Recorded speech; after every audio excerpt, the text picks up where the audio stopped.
Good morning, students, and welcome to my class. Last time we discussed about the introduction to accounting. Now we are going to start theory base of accounting. ये मतलब chapter जो है आपकी जो accounting की जो theory होती है उसके ऊपर बेस्ड है, अकाउंटिंग के प्रिंसिपल पर, अकाउंटिंग के कंसेप्ट पर। तो सबसे पहले मैं बता देता हूं, accounting principles, concept and convention are normally accepted या जनरली एक्सेप्टेड अकाउंटिंग प्रिंसिपल्स होते हैं जिसको नॉर्मल एक्सेप्ट किया जाता है ताकि अपन इसको एक्सेप्ट करके अपने अकाउंटिंग कर सके। तो इसका क्या मीनिंग होगा? Generally accepted accounting principle are concept and convention which is adopted by the accountant for the recording of business transaction. I repeat again, generally accepted accounting principles are the concept or convention which is adopted by the accountant for the recording of business transactions and for the preparation and presentation of the financial statement of the business.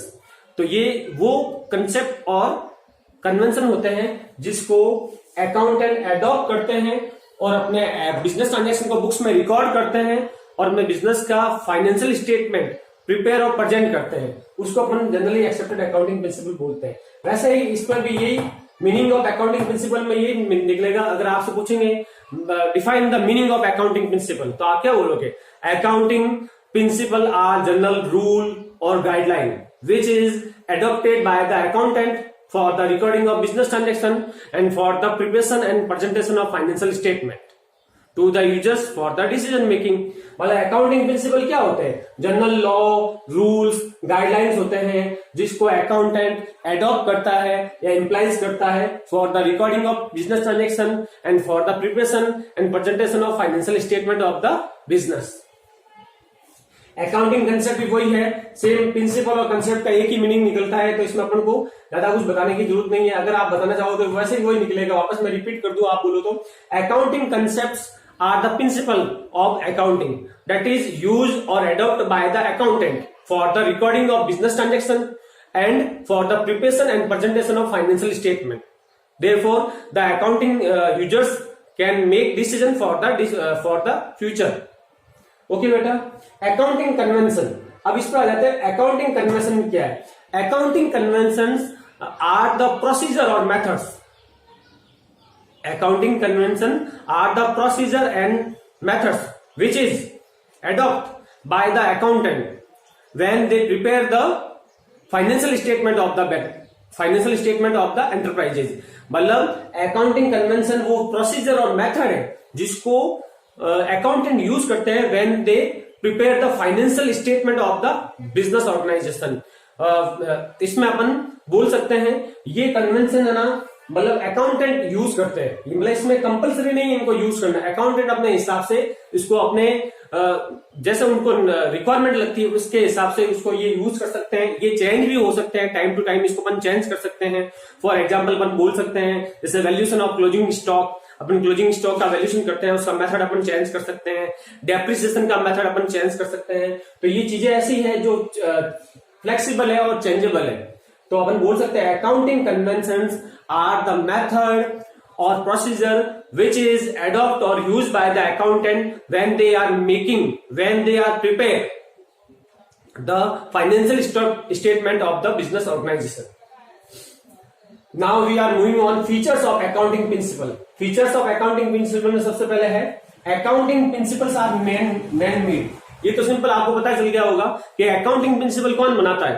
अपने आप तो बन के आएंगे नहीं, तो इसको कौन बनाते हैं? मैन बनाते, अपन बनाते हैं। मतलब एक तरह से जो भी जिन्होंने भी सबसे पहले अकाउंटिंग स्टार्ट की उन्होंने बनाया। हम बोल सकते हैं accounting principles are man made. They are result of long time practice of the accountants. मतलब अकाउंटिंग प्रिंसिपल अगर है ना, जो भी अकाउंटेंट होते हैं उनकी लॉन्ग टाइम प्रैक्टिस से सामने आते जाते हैं। अगर वो प्रैक्टिस करते जाएंगे तो उनके दिमाग में धीरे धीरे अलग अलग ट्रिक्स आती जाएगी, अलग अलग मतलब ना आइडिया आएंगे जिससे वो उनके प्रिंसिपल बना देते हैं कि इस चीज को ऐसा करेंगे तो ज्यादा बेनिफिशियल रहेगा। Accounting principle are flexible. Accounting principle are flexible. इसको अपन बार बार अपन चेंज भी कर सकते हैं। कोई जैसे कोई बिजनेस ऑर्गेनाइजेशन है या एंटरप्राइजेज है, वो अपने अकाउंटिंग प्रिंसिपल है, मतलब इनकी मतलब नंबर ऑफ प्रिंसिपल तो लिमिटेड है, लेकिन अपन कोई भी प्रिंसिपल से यूज करके अपना अकाउंट प्रिपेयर कर सकते हैं। तो फ्लेक्सिबल होते हैं, इनको अपन बार बार चेंज कर सकते हैं। Accounting principle are general accepted, मतलब अकाउंटिंग प्रिंसिपल नॉर्मली सबको एक्सेप्ट करने पड़ते हैं, क्योंकि अगर अपन एक्सेप्ट करेंगे तो ही अपन को क्या होगा, अपना रिजल्ट मिलेगा जो कंपेरेबल होगा और अंडरस्टैंडेबल होगा। तो बोल सकते हैं अपन accounting principle are generally accepted by the all type of business organisation for the preparation of financial statement and for the recording of business transaction, for the uniformity and understandability and comparability of the accounting results to the other organization results and to the last year results। तो मैं बोल सकता हूं कि accounting principle are generally accepted, मतलब accounting principle को generally accepted किया जाता है ताकि हम अपने जो अकाउंटिंग रिकॉर्ड्स होते हैं उसमें यूनिफॉर्मिटी ला सके, कंपेरेबिलिटी ला सके, अंडरस्टैंडेबिलिटी ला सके, ताकि वो दूसरे ऑर्गेनाइजेशन के रिजल्ट से कंपेयर हो सके, उनको अपन मैच कर सकते हैं। लेकिन अगर मान लो, आप खुद सोचो कि जितने भी बिजनेस ऑर्गेनाइजेशन है वो अपने अलग अलग रूल्स और प्रिंसिपल अगर एडॉप्ट करे और उनको अप्लाई करे, मतलब यूज करे अपने अकाउंटिंग रिकॉर्ड्स के लिए, तो सबके रिजल्ट अलग अलग आएंगे। सबके रिजल्ट क्या आएंगे, अलग अलग आएंगे। तो सबका अपन कंपैरिजन नहीं कर सकते। और कंपैरिजन कैसे होगा, जब जो रिकॉर्डिंग का मेथड सबका लगभग सेम ही होगा तो ही अपन कंपेयर कर सकते हैं, नहीं तो कंपेयर कैसे करेंगे। फॉर एग्जांपल मैं आपको बता ही देता हूं, जैसे आप 11th क्लास में हो, अगर मैं आप 11th क्लास में हो और आपकी जो मार्किंग स्कीम और आपका इवैल्यूएशन जो आता है नोटबुक का, वो कॉमर्स वाले जैसे जो कर रहे हैं वो कर रहे हैं, लेकिन साइंस वाले अलग हिसाब से कर रहे हैं, कॉमर्स वाले अलग हिसाब से कर रहे हैं। साइंस में मान लो प्रैक्टिकल मार्क्स के 30 मार्क्स होते हैं, थ्योरिकल में 70 मार्क्स होते हैं, और अकाउंट इसमें कॉमर्स में प्रैक्टिकल के होते हैं 80 मार्क्स, और इसमें थ्योरिकल में 80 होते हैं, प्रैक्टिकल में 20 होते हैं। तो दोनों का रिजल्ट कंपेयर कर सकते हैं क्या, नहीं कर सकते। अकाउंट कॉमर्स में जो रिजल्ट आता है उसको कॉमर्स के रिजल्ट से कंपेयर कर सकते हैं, साइंस के रिजल्ट से कंपेयर नहीं कर सकते। तो अकाउंटिंग में भी कंपैरिजन या कंपैरिजन करने के लिए, यूनिफॉर्मिटी लाने के लिए, अंडरस्टैंडेबिलिटी लाने के लिए अपन को अकाउंटिंग रूल्स और प्रोसीजर और गाइडलाइन यूज करना पड़ता है, ताकि सबके रिजल्ट एक जैसे हो सके और उनको आपस में कंपेयर कर सके। तो इसलिए accounting principle are generally accepted, सब जगह एक्सेप्ट किए जाते हैं ताकि अपन कंपैरिजन पॉसिबल हो सके, अंडरस्टैंडेबिलिटी पॉसिबल हो सके और डिसीजन ले सके। Necessity of accounting principle. Accounting principle are very important for the recording of business transaction, for the making of final account and financial statement of the business. By the using of accounting principle, we make our financial statement comparable, understandable, reliable to the users for the decision making. तो अपन कह सकते हैं कि accounting principal से अपने जो भी accounting results होते हैं, अकाउंटिंग जो फाइनेंशियल स्टेटमेंट्स होते हैं, फाइनल अकाउंट होते हैं, वो मीनिंगफुल बन सकते हैं, कंपेरेबल बन सकते हैं, अंडरस्टैंडेबल बन सकते हैं। तो by the help of accounting principle we can make our accounting results meaningful, comparable, understandable to the users for the decision making. Okay बेटा, अपने यहां तक हो चुका है। इसका नेक्स्ट पॉइंट अपन लेते हैं, नेक्स्ट पॉइंट पर आएंगे बेटा आप। Now we are moving on next point बेटा, फंडामेंटल अकाउंटिंग एजम्पशन और concept. First point is going concern assumption. According to this assumption, when we start our business, it is assumed that our business is running for the long term period. Our business is running for the long term period. There is no intention to wind up that business और close that business. मतलब अपन जब भी अपना कोई business start करते हैं तो अपना एक ही एजम्पशन होता है कि अपना बिजनेस बहुत लंबे समय तक चलेगा, बहुत सालों तक अपन बिजनेस करेंगे, अपन को प्रॉफिट होता रहेगा, अपन बिजनेस करते जाएंगे, अपने बिजनेस को हाथों हाथ बंद नहीं करेंगे। फॉर एग्जाम्पल मैं ऐसा एग्जाम्पल ले लेता हूँ, अगर मान लो मैंने छोटी सी अगर कोई दुकान या शॉप लगाई है, जैसे रेडीमेड गारमेंट की, तो मैं जब दुकान लगाऊंगा उस समय मैं फर्नीचर भी बनाऊंगा, दुकान को पूरा अच्छी तरह से डेकोरेट करके अच्छी तरह से उसको शो करूंगा ताकि मेरी दुकान में कस्टमर आ सके। तो मैं एक्सपेंसेस करूंगा। तो ये एक्सपेंसेस मैंने क्या सोच के की कि आज दुकान खोल रहा हूं कल बंद कर दूंगा, ऐसा थोड़ी सोचूंगा मैं ऐसा सोचूंगा कि मेरे आज अगर मैं दुकान ओपन कर रहा हूं तो लंबे समय तक चलेगी। इसलिए मैं एक्सपेंसेस करूंगा और चीजें मैं बनाऊंगा। आपने देखा होगा कुछ लोग टेम्पररी बिजनेस करते हैं। फॉर एग्जाम्पल जैसे दिवाली आती है तो उससे पहले मतलब ना क्रैकर्स या पटाखों की दुकान लगा देते हैं, तो वो किराए पर चीजें लाते हैं, किराए पर बेंचेज टेबल्स लेके आके अपना चला देते हैं। लेकिन अपना अगर जब बिजनेस एस्टेब्लिश करते हैं तो अपन ये सोचते हैं कि अपना बिजनेस लंबे समय तक चलेगा, इसलिए अपन एक्सपेंडिचर करते हैं। और एक्सपेंडिचर को भी अपन 2 पार्ट में अलग अलग टाइप में उसको शो करते हैं। तो अपन बोल सकते हैं according to this assumption when we start our business that time we assume that our business is running for the long term period. There is no intention to close that business or to close or wind up that business. Therefore, we made distinction between the revenue expenditure and capital expenditure. Therefore, there is differences between we made difference between capital expenditure and revenue expenditure. For example, capital expenditure are those expenditure they are spent for the purchasing or acquiring of assets, and revenue expenditure are those expenditure which are spent or incurred for the operating or running of business. For example, capital expenditure, for the example of capital expenditure, purchase of building, purchase of furniture, purchase of machinery are the capital expenditure, and revenue expenditure are purchase of goods, purchase of material, payment of salary to the employee, payment of labor to the payment of wages to the labor, payment of electricity bill, payment of mobile bill, payment of shop rent, that is called revenue expenditure. And capital expenditure are purchase of building, purchase of furniture, purchase of machinery, purchase of car for business purpose, that are capital expenditure. तो आप बोल सकते हो going concern assumption के according जब हम business start करते हैं तो हम अपने बिजनेस को ऐसा सोचते हैं कि बिजनेस लंबे समय तक चलेगा, इसको अपन शॉर्ट टाइम पीरियड में या शॉर्ट पीरियड में इसको बंद नहीं करेंगे। और ऐसा करने से हमारे जो बिजनेस में जो एक्सपेंडिचर है उसमें 2 डिफरेंस आ जाते हैं। एक तो होता है कैपिटल एक्सपेंडिचर, जो खर्चा अपन को, जिसका बेनिफिट अपन को लंबे समय तक मिलता है। फॉर एग्जांपल मैंने मेरे बिजनेस में फर्नीचर बनवाया, तो फर्नीचर जो बनवाऊंगा तो उसका बेनिफिट मुझे लंबे समय तक मिलेगा, तो वो हो गया कैपिटल एक्सपेंडिचर। मैंने मेरे बिजनेस के लिए बिल्डिंग परचेज की तो उसका बेनिफिट मुझे लंबे समय तक मिलेगा, तो मेरे लिए कैपिटल एक्सपेंडिचर। मैंने मेरे बिजनेस के लिए कोई भी मशीन परचेज की, लैंड परचेज की, बिल्डिंग बनाई, वो कैपिटल एक्सपेंडिचर। और मैंने अगर मेरे बिजनेस के लिए गुड्स परचेज किया, बिजली का बिल भरा या एम्प्लॉय को सैलरी दी, तो वो रेवेन्यू एक्सपेंडिचर। तो जब अपन इस कंसेप्ट से अपन जब बिजनेस करते हैं मतलब तो इस एजम्पशन से, तो there are 2 types of expenditure, revenue expenditure and capital expenditure. तो ये एजम्पशन ये अपन को बताती है कि अपने बिजनेस में कौन कौन से एक्सपेंडिचर होते हैं, रेवेन्यू होते हैं, कौन से कैपिटल एक्सपेंडिचर होते हैं। Second, consistency assumption. According to consistency assumption, when we record business transaction into the books of account, that time we adopt same or similar type of methods or procedure in every year for the recording of business transaction.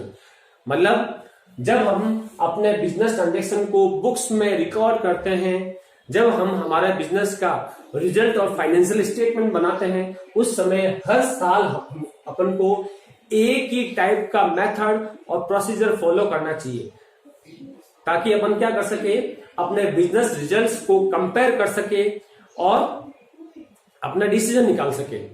अगर उसमें comparison नहीं होगा तो अपन result कैसे निकालेंगे? अगर अपन हर साल अलग अलग मेथड से अकाउंटिंग करेंगे, हर साल अलग अलग मेथड से अकाउंटिंग करेंगे, तो अपने बिजनेस का रिजल्ट कैसे निकलेगा, उसका कंपैरिजन कैसे होगा, उसको अपन कैसे मतलब ना अपन जज कर पाएंगे। तो इसका मतलब अपन जब भी कोई भी अकाउंटिंग मेथड या प्रिंसिपल या रूल्स यूज करें, वो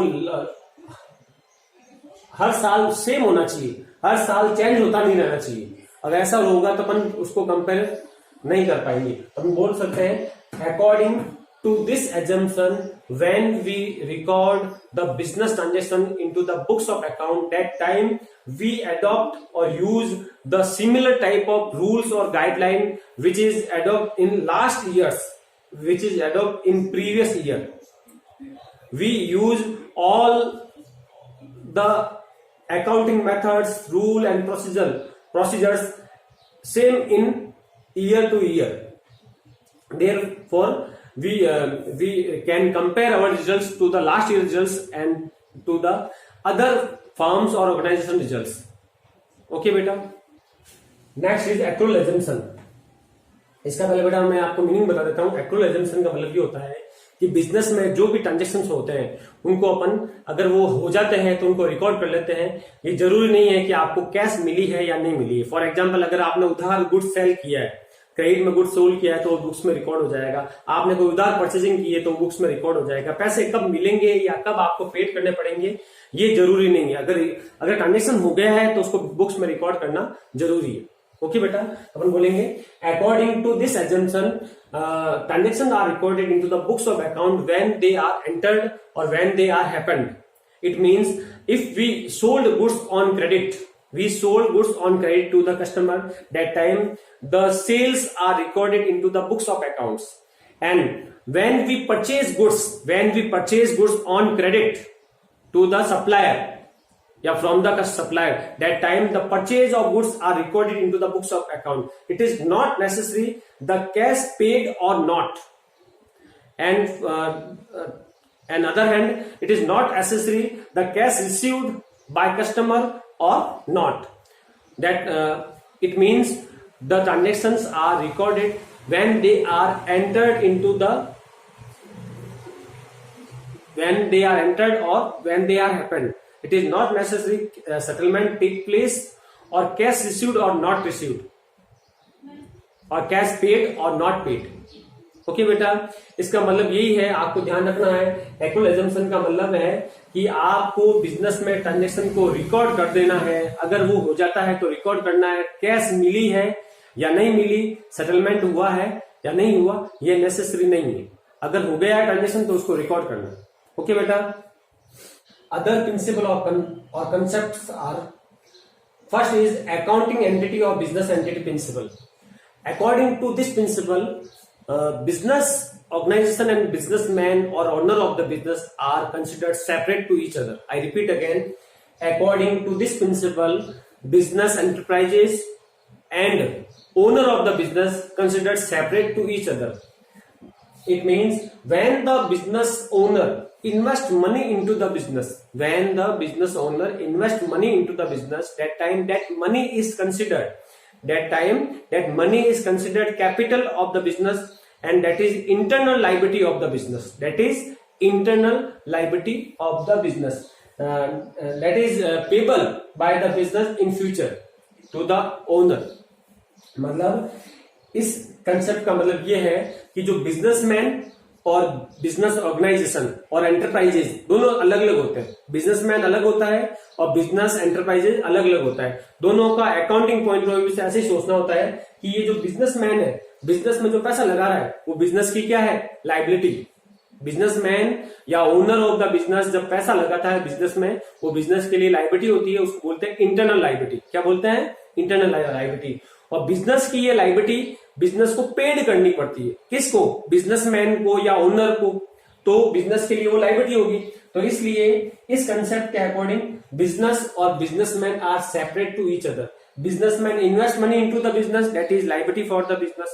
When the business owner withdraw some money from the business, that is drawing for the business. Okay beta. Second is money measurement principle. Money measurement principle का मतलब आपको पता ही है कि अकाउंटिंग में अपन जो भी चीजें रिकॉर्ड करते हैं वो मनी में रिप्रेजेंट होनी जरूरी है. अगर मनी में रिप्रेजेंट नहीं हो सकती तो अपन उसको रिकॉर्ड नहीं करेंगे. ये तो आपको पता है. अपन बोल सकते हैं according to this principle all the transactions are recorded into the books of accounts. They have to measure in term of money. They are all if they are measured in term of money, they are recorded into the books of account. If they are not measured in term of money, they are not recorded into the books of account. Okay बेटा, आप समझ गए होंगे इसको, money measurement principal को, कि जो transaction books में रिकॉर्ड करने हैं वो मनी में रिप्रेजेंट होने चाहिए, और जो मनी में रिप्रेजेंट नहीं हो सकते उनको हम बुक्स में रिकॉर्ड नहीं करते हैं. Next point is accounting period principal.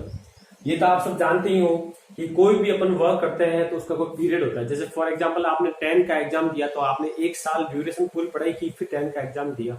वैसे ही अपन कोई भी क्लास में पढ़ते हैं तो अपन को 1 साल के बाद एग्जाम होता है, फिर अपना रिजल्ट आता है, फिर अपन को नेक्स्ट जो अपन को करना होता है वो अपन नेक्स्ट काम करते हैं। वैसे ही इसमें अकाउंटिंग में भी क्या होता है, एक पीरियड होता है, वो प्रिंसिपल होता है, उसके अकॉर्डिंग अपन को रिजल्ट निकालना पड़ता है और अपने बिजनेस की परफॉर्मेंस चेक करके अपन आगे फ्यूचर के डिसीजन लेते हैं। तो अपन बोल सकते हैं accounting according to this principle the life of the enterprises is divided into the small time period, that is 1 year or 12 month. In after that period, after the 12 month or after the 1 year, we determine the business results. We determine the business results of business performance and for the decision making. So it is necessary to that we divide the life of business organization in small period, that is called accounting period. Okay बेटा, इसके हिसाब से अपन को account जो business organisation है उसकी जो life है उसको छोटे छोटे टाइम में अपन को डिवाइड करना पड़ता है और जो जो जो टाइम होता है उसको अपन 1 ईयर या 12 मंथ के हिसाब से अपन डिवाइड कर देते हैं और उसमें ही अपन उसके बाद में अपन बिजनेस का रिजल्ट निकालते हैं। बिजनेस का क्या निकालते हैं अपन, रिजल्ट। तो इसलिए अकाउंटिंग पीरियड का कंसेप्ट और प्रिंसिपल होना जरूरी है ताकि अपन बिजनेस से रिजल्ट निकाल सके, बिजनेस की परफॉर्मेंस को चेक कर सके और फ्यूचर के लिए क्या कर सके, डिसीजन कर सके। ओके बेटा, नेक्स्ट एपिसोड में अपन करेंगे और आप अभी तक जो भी अपन ने मैंने बताया उसको आप अच्छी तरह से अपनी बुक में रीड करें। अगर बुक नहीं है आपके पास तो पीडीएफ में भेज दूंगा, पीडीएफ में आप देख के अच्छी तरह से रीड करें और अपनी नोटबुक में राइट डाउन करें। अपने ही लैंग्वेज में नोट्स बनाए बेटा, अपने ही लैंग्वेज में नोट्स बनाएं। और ये जो एमसीक्यू वाले जो क्वेश्चंस आप कर रहे हैं ये करने की जरूरत नहीं है, बुक में टिक लगा लें आप और जो मैं क्वेश्चंस दे रहा हूं और जो मैं बोल रहा हूं नोट्स बनाएं, वो नोट्स बनाओ आप। जैसे कोई भी एमसीक्यू है, फिल इन द ब्लैंक्स है, ये आप अपनी बुक में ही इसको टिक लगा लें या फिल इन द ब्लैंक्स उसमें कर दे। जो नोट्स मैं बनाने के लिए बोल रहा हूँ, जो पॉइंट्स है वो अपनी लैंग्वेज में लिखो। अगर कोई डाउट है, कोई आपको दिक्कत आ रही है वो आप मेरे से पूछ सकते हैं। ओके बेटा, thank you very much and God bless you all.